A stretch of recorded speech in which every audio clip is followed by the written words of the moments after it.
আসসালামু আলাইকুম গাইস, কেমন আছেন আপনারা সবাই? আজ আমি আপনাদের রান্না করে দেখাবো পারফেক্ট গরুর মাংস রেসিপি। গরুর মাংস রান্না করা বাঙালিদের জন্য খুব একটা কমন রান্না।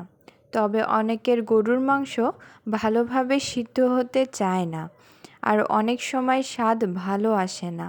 তাই আজ আমি সহজ পদ্ধতিতে কিভাবে গরুর মাংসের পারফেক্ট স্বাদ আনবেন তা দেখিয়ে দেব।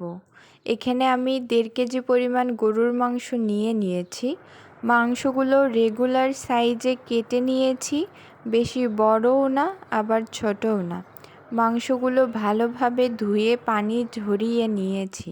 আমি এতে দিয়ে দিচ্ছি 7টা পেঁয়াজ কুচি, 2 টেবিল চামচ রসুন বাটা, 2 টেবিল চামচ আদা বাটা, 2 টেবিল চামচ লবণ, 2 টেবিল চামচ হলুদ, 2 টেবিল চামচ মরিচ গুঁড়া ও 1 টেবিল চামচ জিরা গুঁড়া। দিয়ে দিচ্ছি 1/3 কাপ পরিমাণ রান্নার তেল, তবে আপনারা চাইলে এখানে সরিষার তেল ব্যবহার করতে পারবেন।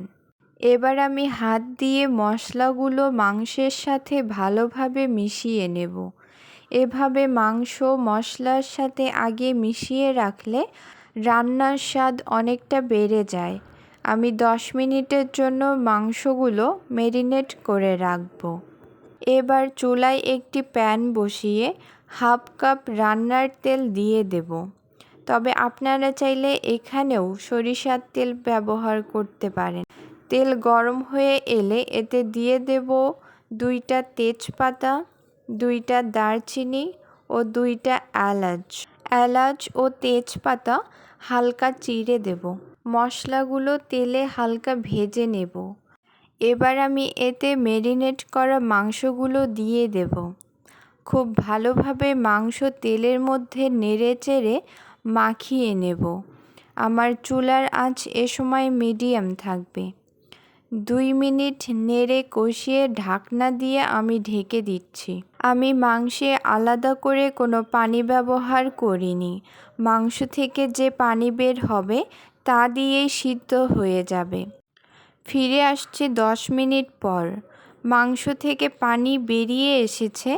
এবার আমরা ভালোভাবে নাড়িয়ে দেব। আমি এতে আগে থেকে কেটে রাখা 3টা আলু দিয়ে দিচ্ছি। তবে আপনাদের ইচ্ছা, আপনারা চাইলে আলু দিতেও পারেন, আবার নাও দিতে পারেন। আলু সহ মাংস আমরা আরও কিছুক্ষণ কষিয়ে নেব। মাংসের স্বাদ কষানোর ওপর নির্ভর করে। আপনি যত কষাবেন মাংস খেতে তত টেস্টি হবে।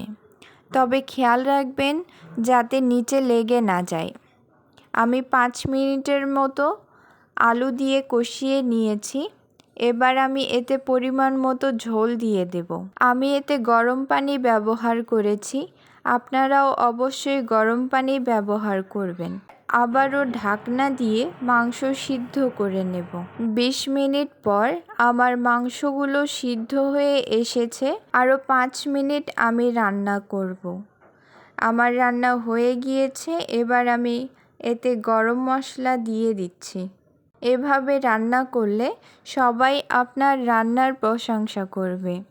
ভালো লাগলে আমার চ্যানেলটি সাবস্ক্রাইব করে আমাদের সাথেই থাকবেন।